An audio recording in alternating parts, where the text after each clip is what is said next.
Hi, in today's tutorial I'm going to show you how to create a shortcut on the Windows 11. So the first thing that you would like to do, of course, is just go and open your PC that contains your Windows 11. Of course, if you are a Windows 10 user, you can just go into your settings and upgrade into your Windows 11 right now and for free.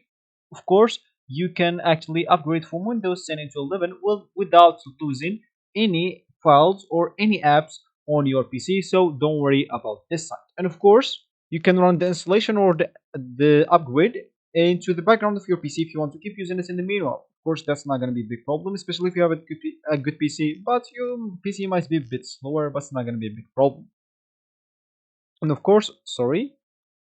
And of course, as I said, you will have a recovery point if you want to go back into your Windows 10 whenever you want if you're facing some issues, which is not most likely to happen. And of course, once the download or installation is done, you will be notified to restart or reboot your PC. When you do that, you'll find yourself with a Windows 11 ready to use in your PC. So as we said, is we would like to create a shortcut on the Windows 11 and maybe place it into our desktop. Of course, I just have a hidden desktop icon, so that's why you don't see them. So of course, we can just go and look for whatever we would like to create a shortcut on.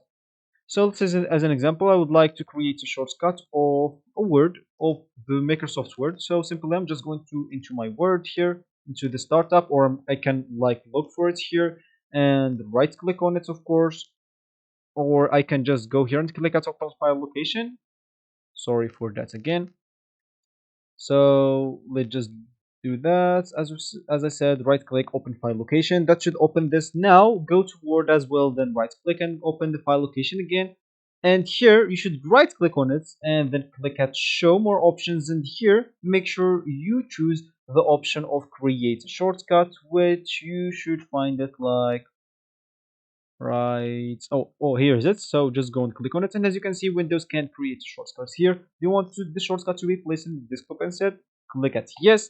And of course, now let me just show you the desktop icons, and as you can see, you will find it right here. So this will be actually for this tutorial. I hope you like it. Thank you guys for watching, and goodbye.